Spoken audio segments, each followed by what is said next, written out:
A brilliant black aircraft mechanic endures public humiliation from a racist airport manager who dismisses her expertise. When a billionaire's private jet malfunctions before an emergency flight, every certified technician fails, except her. Alone on the tarmac under impossible pressure, she must prove her worth while the same manager watches, forced to confront his prejudice, as she becomes the only person standing between crisis and salvation. The floodlights carved harsh shadows across the tarmac, turning the pre-dawn airport into a stage of concrete and steel. Maya Torres knelt beside the Gulfstream G650's landing gear, her tools arranged in precise rows beside her grease-stained coveralls. The jet towered above her, $60 million of engineering and luxury, its white fuselage gleaming under the artificial lights. Footsteps approached, expensive shoes clicking against concrete with deliberate authority. Well, the voice dripped with amusement. What do we have here? Maya looked up to find Derek Chamberlain, the airport's operations manager, flanked by 2 security guards. His suit was immaculate, his smile sharp as broken glass. He stopped 3 feet away, hands on his hips, surveying her like an unexpected problem. "Good morning," Maya said evenly, standing. "I'm the mechanic called for the emergency maintenance." Chamberlain's laugh was loud, performative, meant to carry. "You're the mechanic?" He turned to the guards, eyebrows raised. They sent her for a $60 million aircraft? Around them, early shift workers slowed their movements. Fuel truck drivers, baggage handlers, other mechanics, all watching now. Maya kept her voice professional. "I'm FAA certified for this aircraft model. My credentials are, I'm sure you have very impressive paperwork." Chamberlain's smile widened. "But this is a high-stakes situation. We need someone with real experience." He emphasized the word real like a weapon. The security guards shifted uncomfortably. One studied his shoes. "Perhaps you'd be more comfortable in the terminal," Chamberlain continued, his tone shifting to false kindness. "There's always cleaning work if you're looking for extra hours." Maya's hand stilled on her wrench. Heat flooded her chest, but she forced it down, compressed it into something cold and hard. Behind Chamberlain, through the terminal's floor-to-ceiling windows, a silver-haired man in an expensive suit watched the scene unfold. The billionaire. Victor Ashford, unseen, observing everything. 6 hours earlier, Maya had moved through her apartment in the practiced rhythm of someone who worked when others slept. She dressed in the dark, not wanting to wake her sister in the next room. Aviation manuals lined her shelves, worn textbooks alongside pristine technical guides. On the wall, a framed FAA Master Mechanic certification bore her name in official lettering. Beside it hung a photo, Maya at 22, graduating top of her class from the Aviation Technical Institute. Her father should have been in that picture.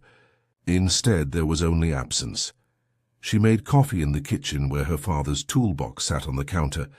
She had inherited it when she was 16, each tool a memory she could hold. Carlos Torres had been a master mechanic for a freight airline, a man who spoke in torque specifications and hydraulic pressures. "Planes don't care about your feelings," he'd told her 1,000 times. "They only respond to competence." Now Maya worked the overnight shift at Metropolitan Executive Airport, specializing in corporate jets. The pay was good, better than regional airlines or commercial work. But respect was a currency she'd never quite earned. No matter how many perfect repairs she logged, she was one of 3 women in a 40-person maintenance crew. The only black mechanic in the private aviation division. Her co-workers respected her skill, most of them anyway. They'd seen her diagnose problems others missed, repair systems others couldn't. But management was different. To them, she was a diversity hire who'd somehow acquired real certifications. Maya grabbed her keys and headed for the door. Tonight was supposed to be routine. Scheduled inspections, minor adjustments, paperwork. She didn't know a Gulfstream would malfunction. She didn't know its owner would need to reach his dying daughter. She didn't know her competence would be publicly questioned. Before becoming publicly essential, she locked the door behind her and drove toward the airport through empty streets. The call came at 2:47 a.m. Emergency maintenance required on a Gulfstream G650. Starboard engine, showing irregular pressure readings. Maya was dispatched because the primary technician had called in sick, and she was the only other mechanic certified for this specific aircraft model. She'd attended specialized training in Seattle 6 months ago, the only technician from her airport to go. She arrived at the private aviation terminal, where the jet sat isolated on the tarmac, its engines silent, its emergency lights blinking red. Chamberlain stood near the mobile stairs, phone pressed to his ear, managing the situation personally. VIP client, high stakes. Everything had to be perfect. Maya approached with her toolbox and tablet, her credentials ready. Maya Torres reporting for the G650 maintenance call. Chamberlain ended his call and turned. His expression shifted from professional focus to visible confusion. He looked her up and down. Coveralls, dark skin, the toolbox that had belonged to her father. She watched his confusion become condescension in real time. They sent you. He laughed, that sharp, performative sound. For this aircraft? Yes, sir. I'm certified for... I'm sure you're very capable, he waved dismissively. But this is a $60 million jet with a client who needs to be airborne in 2 hours. We need someone with real experience. Other mechanics had gathered at a distance, drawn by the unusual late-night activity.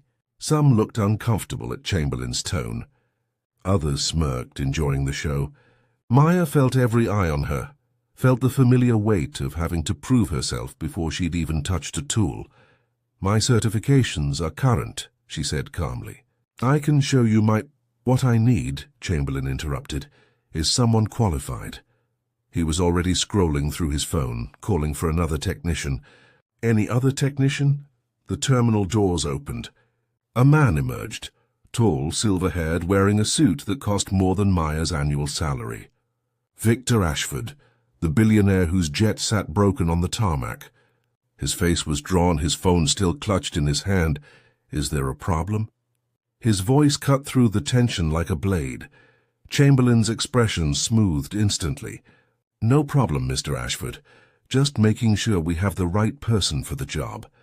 I'm bringing in our most experienced technician. Ashford's eyes flicked to Maya, then back to Chamberlain. How long? Soon, sir. Very soon. Maya stepped back, dismissed without another word. She watched Chamberlain make his calls, his voice too loud, too confident. Around her, the airport hummed with its nocturnal life. In the distance, a commercial jet lifted off, red lights disappearing into darkness. Maya moved to the edge of the tarmac, where auxiliary equipment sat in shadows beyond the floodlights. Her hands trembled, not from fear or doubt, but from the physical effort of containing rage. She'd been here before. Different airport, different face, same script. She set her toolbox down and forced herself to breathe. Counted to 10, then 20. Around her, the airport continued its rhythm. Fuel trucks rumbled past. Baggage carts beeped. No one met her eyes. She was a problem solved by her own absence, erased from the situation as cleanly as a corrected error. Through the harsh lights, she watched Chamberlain usher a grey-haired mechanic named Patterson toward the jet. He was competent, experienced, well-liked. He also hadn't worked on a G650 in 3 years and wasn't certified for the current fuel management systems. Maya knew this because she'd trained him on updated protocols just last month. Patterson glanced in her direction as he climbed the maintenance ladder. His look was apologetic, embarrassed. He disappeared into the engine housing. Maya's phone buzzed. A text from her sister sent hours ago. Proud of you. Dad would be too. It was routine encouragement, the kind her sister sent before every shift. Now it felt prophetic, like a message from the past reaching toward an unknown future. Maya stared at the words until they blurred. Her father had warned her this career would demand twice the skill for half the recognition. "They'll never just let you be good," he'd said. "You'll have to be undeniable." She looked at the jet, at Patterson's legs visible in the engine housing, at Chamberlain standing watch like a proud guardian. She thought of the billionaire in the terminal, desperate to reach his daughter.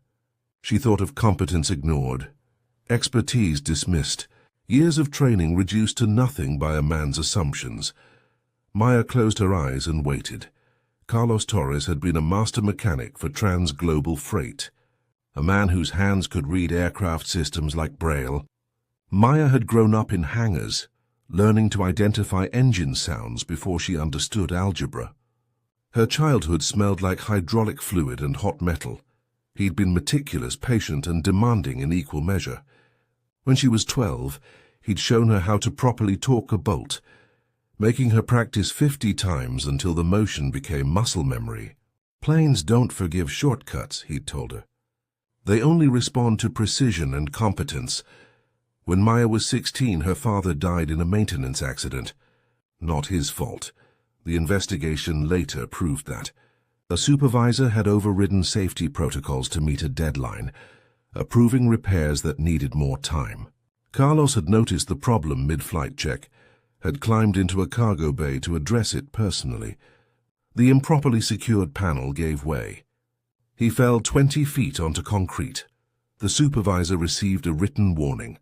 Carlos received a funeral. Maya inherited his toolbox and a rage she didn't know how to process. She channeled it into study, into certifications, into becoming undeniable. She went to the Aviation Technical Institute on scholarships and grief, graduated with perfect scores and hands that could diagnose problems by touch. The industry was changing, they said. More opportunities for women, for people of color. Progress was coming. But progress moved at geological speed while she worked in real time, navigating managers who saw her as a liability, colleagues who assumed she'd gotten her position through quotas rather than qualification. She'd worked regional airports where mechanics shared tools and traded shifts. She'd worked commercial airlines where union rules protected her from the worst discrimination. Now she worked corporate aviation, where wealthy clients demanded perfection and management demanded appearance. She'd developed a reputation among pilots as the mechanic you wanted when things went wrong. But managers like Chamberlain never saw past her skin, never looked beyond their assumptions. She'd learned to document everything, to let her work speak when her voice was ignored. Tonight should have been routine. Instead, she was watching someone less qualified work on an aircraft she knew intimately, while a billionaire's daughter fought for life 3,000 miles away. Her father's voice echoed in her memory. "I'll have to be undeniable." She was ready to be undeniable. 40 minutes crawled past. Maya watched mechanics come and go, watched Chamberlain's confidence erode into barely concealed panic. Patterson descended the maintenance ladder, sweat soaking his collar despite the cool morning air. He shook his head. "It's the fuel management computer interface," he told Chamberlain. "Beyond my certification level. You need someone with the updated training." Chamberlain's jaw tightened. He made more calls, urgency bleeding into his voice. 2 more mechanics arrived within 20 minutes. Harrison and Chen, both experienced, both respected. They examined the system, consulted manuals on tablets, conferred in low voices. Harrison descended first, followed by Chen. Both shook their heads. "We can try brute force troubleshooting," Harrison said, "but on a system this sensitive, we risk causing more damage." Inside the terminal, Ashford paced like a caged animal. His phone was pressed to his ear, his voice carrying through the glass. "I'm trying, sweetheart. I'm trying to get there. Hold on for me. Please just hold on." Maya remained near the equipment bay, technically still on duty, technically still available. She knew this system. The G650's fuel management computer was notoriously sensitive, requiring specific diagnostic protocols and interface sequences. It wasn't difficult if you'd been trained on it. But there was no room for error, no tolerance for guessing. She'd attended the specialized course in Seattle specifically for this system. 8 days of intensive training, 18 hours of hands-on work. She'd been the only mechanic from Metropolitan Executive to go, approved only because the training coordinator had personally recommended her. Chamberlain spotted her still standing there. His face flushed with embarrassment and anger. "Don't you have other work to do?" Maya met his eyes. "I'm certified for this repair. We've had 3 experienced mechanics who aren't certified for this specific system," she interrupted quietly. "The fuel management computer was updated 8 months ago. It requires specialized training, and you have this training?" His skepticism was acid. "Yes, sir. Seattle last March. I'm the only mechanic at this airport certified for the new interface protocols." Ashford had stopped pacing. He stood near the terminal window, watching this exchange. Something changed in his expression, hope mixed with desperation. He pushed through the doors and crossed the tarmac with long strides. "Can you fix it?" he asked Maya directly, ignoring Chamberlain entirely. Maya looked at the billionaire's face, saw the raw fear there. "A father racing against time and distance." She nodded. "Yes, sir." "I can. How long?" 90 minutes. "Maybe less." Ashford turned to Chamberlain.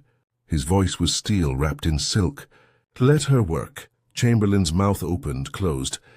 His face cycled through emotions: anger, humiliation, frustration. But he couldn't argue with the client, couldn't refuse a direct order. He stepped aside wordlessly. Maya picked up her father's toolbox and walked toward the jet. Behind her, the gathered mechanics watched in silence. The sky was beginning to lighten, dawn approaching. She climbed the maintenance ladder without looking back. Alone in the engine housing, surrounded by sophisticated machinery and impossible pressure, Maya Torres began to work. Maya worked in the confined space of the engine housing, her father's tools moving through familiar sequences. The fuel management computer sat behind a panel of fiber optics and circuitry, its diagnostic port glowing amber. She connected her tablet, fingers dancing across the screen with practiced precision. Below on the tarmac, Chamberlain paced. He'd positioned himself where he could watch her work, his arms crossed, his skepticism visible from 20 feet away. Other mechanics had dispersed to their regular duties, but a few lingered, curious about the outcome. 30 minutes in, Maya isolated the problem. A corrupted firmware update had caused a cascade failure in the fuel distribution algorithm. The fix required manual override codes and a complete system reboot, procedures she'd practiced dozens of times in Seattle but never performed in the field. Her hands moved with certainty. Override sequence initiated. Backup systems engaged. She felt the aircraft respond, felt its systems coming back online like a patient waking from anesthesia. "How's it going up there?" Chamberlain called up, his tone suggesting he expected failure. "On schedule," Maya responded without looking down. She heard him scoff. "On schedule doesn't mean successful." Patterson appeared beside Chamberlain, coffee in hand. "She knows what she's doing, Derek. I've seen her work." "Experience isn't the same as credentials," Chamberlain muttered. Though his voice carried less certainty now, Maya continued working, blocking out the voices. The system required 3 verification checks before full restoration. She completed the first, then the second. The diagnostic lights shifted from amber to green. Almost there. Inside the terminal, Ashford watched through the windows, his phone dark now, his entire focus on the woman in the engine housing. His daughter's hospital had called 20 minutes ago. Critical but stable. He had time if the jet could fly. Maya completed the 3rd verification. The fuel management computer hummed back to life, all systems optimal. She allowed herself a moment of satisfaction before beginning the shutdown procedures. Behind her back, dawn had broken fully, painting the sky in shades of gold and pink. She descended the ladder with her toolbox, her coveralls streaked with grease, her expression carefully neutral. "It's done," she told Chamberlain. He blinked. "Done already?" "The system's operational. You'll want to run a full diagnostic before flight, but the primary issue is resolved." Chamberlain's face showed confused relief, mixed with something darker. He couldn't celebrate her success without acknowledging his earlier dismissal. Patterson smiled, nodding approval. Other mechanics who'd gathered looked impressed, but Maya saw something else in Chamberlain's eyes, a resistance, a refusal to fully accept what had just happened. "We'll need to verify that," he said quickly. "Get Harrison to double-check everything before we clear it for flight." The implication hung in the air. Her work couldn't be trusted without a man's confirmation. Maya set her toolbox down slowly, carefully. "You want Harrison to check my work?" "Standard protocol," Chamberlain said, though his eyes didn't meet hers. For any major repair, Harrison already looked at this system. He wasn't certified to repair it. Nevertheless, Derek, Patterson's voice cut through. She fixed it. "Let it go," Chamberlain's jaw worked. Around them, other mechanics watched this confrontation, this moment where professional competence collided with pride and prejudice. The sky continued brightening, morning arriving whether anyone was ready or not. Then Ashford emerged from the terminal, moving with purpose. "Is my aircraft ready?" Maya turned to him. "Yes, sir." "The fuel management system is fully operational. I recommend a standard pre-flight diagnostic, but the emergency issue is resolved." Ashford looked at Chamberlain. "And you're confident in this repair?" Chamberlain hesitated, caught between his bias and his responsibility. We should have Harrison verify." "I'm asking if you're confident in your mechanic's work." Ashford interrupted, his tone sharp. "Yes or no?" The question trapped Chamberlain perfectly.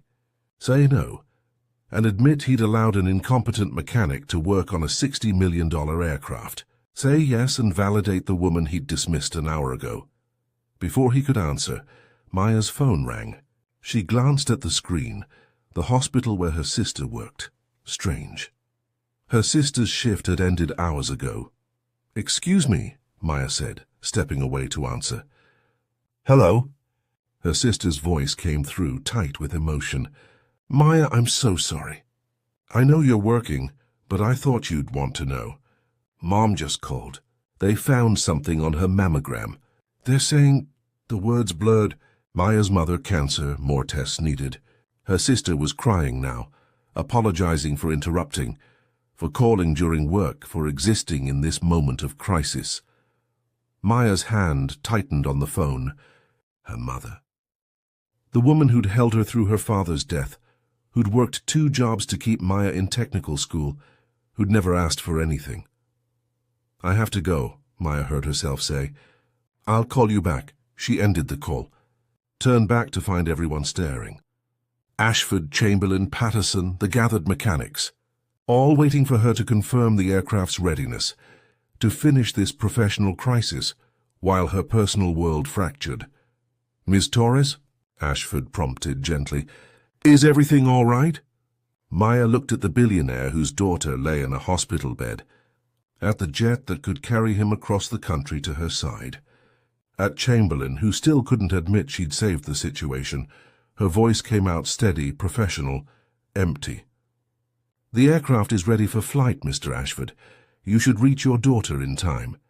Then she picked up her father's toolbox and walked toward the maintenance building, her phone clutched in her other hand, her world narrowing to a single thought.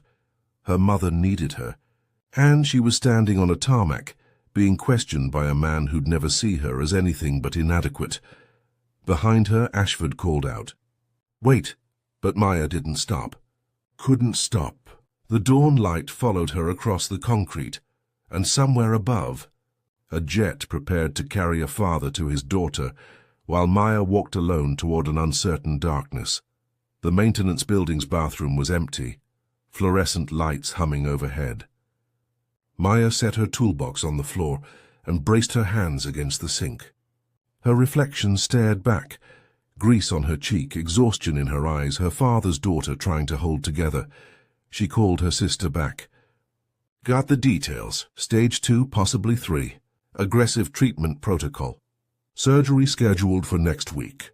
Her mother had specifically said not to worry Maya at work, but her sister couldn't keep it secret. "I'm coming home," Maya said.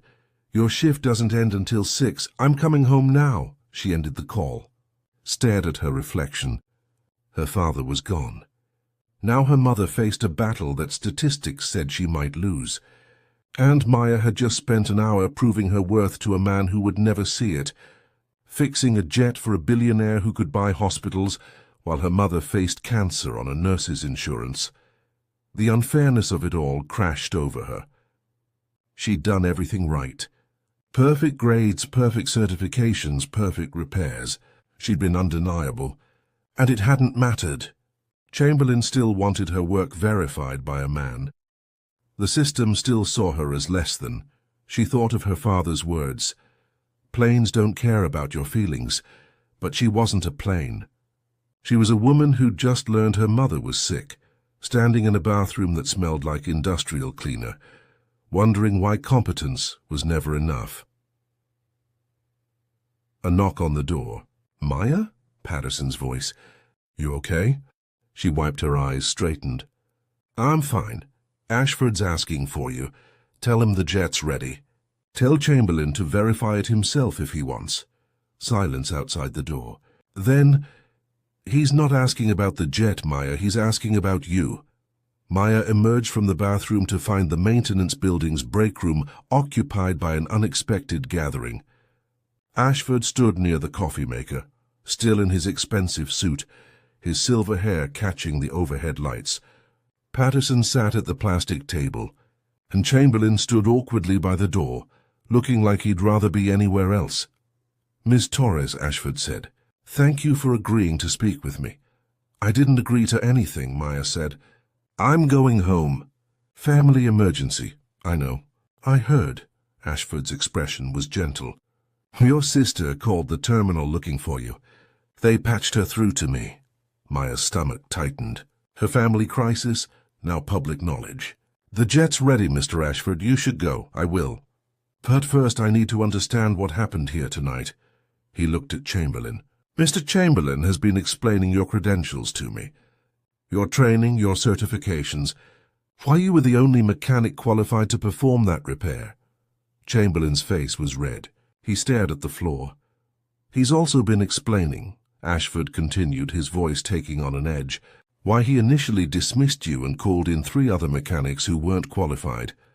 The room fell silent, except for the fluorescent hum. Maya looked at Chamberlain, saw him squirm, felt nothing. "It doesn't matter." "It matters to me," Ashford said quietly. "My daughter is alive because the hospital staff didn't give up on her. I'm going to reach her bedside because you didn't give up on my aircraft. But you were almost prevented from helping because of—" He paused, choosing words carefully. "Assumptions that had nothing to do with your qualifications." Patterson cleared his throat. "For what it's worth, Maya's the best mechanic we have. Everyone knows it except management." Chamberlain flinched. Ashford pulled out his phone, made a call. "Sarah, I need you to look into something. Metropolitan Executive Airport Operations Department. I want a full report on hiring practices, promotion records, and incident complaints. Yes, specifically discrimination issues. Have it on my desk by Monday." He ended the call, looked at Chamberlain. "You're going to want to cooperate with that investigation." Chamberlain's face went pale. "Mr. Ashford, I assure you—" "You assured me you were bringing in the most qualified person," Ashford interrupted. "You lied. You wasted an hour of my time, an hour I didn't have, because you couldn't see past your own prejudices." Maya watched this reversal with distant detachment. Justice delivered by a billionaire's power. It felt hollow, performative. Her mother still had cancer. Her father was still dead. And tomorrow, she'd still be the only black woman in a department that saw her as an anomaly. "I appreciate your concern, Mr. Ashford," Maya said. "But I need to go." She picked up her toolbox and turned toward the door. "Wait." Ashford's voice stopped her. "Your sister mentioned your mother's treatment. The surgery the specialists needed. Maya's shoulders tensed. That's private, I know. But I also know what good medical care costs. And I know what it means to almost lose someone you love. He pulled out a business card, held it toward her. My company has connections at some of the best cancer centers in the country. Specialists who don't take insurance but do take my calls. Let me help. Maya stared at the card. Charity from a billionaire. Pity dressed as gratitude. I don't need your help, she said. Maybe not. But your mother might. The words landed like a punch. Maya took the card, hating herself for it, hating the system that made this necessary. Thank you, she managed. Thank you, Miss Torres. You gave me the chance to be there for my daughter. That's everything. He left then, striding out to his waiting jet, his crisis solved by her competence. Maya stood holding his business card and her father's toolbox, wondering when she'd stopped feeling like a person and started feeling like a tool others used. Patterson touched her shoulder gently. Go home, Maya, be with your family. We'll cover your shift. She nodded, unable to speak, and walked out into the morning light. 3 days later, Maya returned to work for a mandatory airport-wide safety meeting. She'd spent 72 hours at her mother's side, researching treatment options, making calls to specialists whose numbers came from Ashford's business card. Her mother's prognosis was better than feared. Surgery was scheduled at a top-tier cancer center. Maya had accepted help she never wanted to need.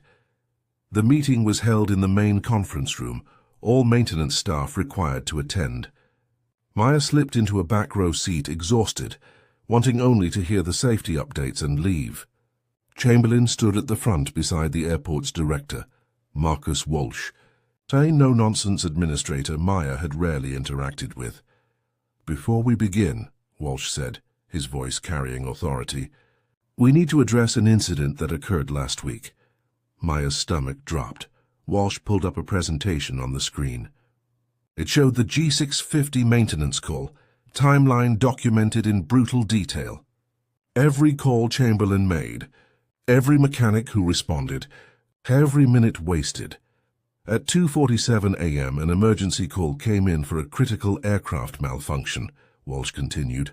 Our protocol is clear. Dispatch the most qualified available mechanic. Instead, our operations manager made a decision that nearly resulted in disaster. On screen, photos appeared. Maya's certifications, her training records, her performance reviews, all exemplary. Then Chamberlain's call logs, his decision to bypass her, his repeated attempts to find any alternative. The room was silent. Mechanics shifted uncomfortably. Everyone knew what had happened, but seeing it documented this way made it undeniable. Maya Torres was the only mechanic at this airport qualified to perform that repair, Walsh said. She completed it in 73 minutes. Mr. Chamberlain's actions delayed her work by 62 minutes. That delay could have cost a man the chance to see his daughter before she died. Chamberlain stood rigid beside Walsh, his face ashen. What I want to understand, Walsh continued, looking directly at Chamberlain, is why an operations manager would ignore protocol, dismiss qualified personnel, and jeopardize both client relations and aircraft safety. The question hung in the air like smoke. Chamberlain opened his mouth. Closed it. I made a judgment call based on experience. Based on what experience? Walsh's voice was sharp. Ms. Torres has 8 years with this airport. Perfect safety record. More certifications than any other mechanic in her division. What experience told you she was less qualified than mechanics who hadn't worked on that aircraft model in years? Silence. I'll tell you what experience, Walsh said. The same experience that's resulted in 3 formal complaints against you in the past 2 years. All from female employees. All alleging discriminatory treatment. All dismissed as personality conflicts. Gasps rippled through the room. Maya hadn't known about other complaints. Hadn't known she wasn't alone. Walsh turned to address the full room. Victor Ashford's investigation uncovered a pattern we should have caught ourselves. We failed our employees. We failed our standards. That ends today. He looked back at Chamberlain. You're terminated, effective immediately. Security will escort you out. Chamberlain's face went from red to white. "You can't. I can and I am. You violated protocol, endangered aircraft safety, and discriminated against employees based on gender and race. Any one of those is fireable. You managed all three." 2 security guards appeared at the door.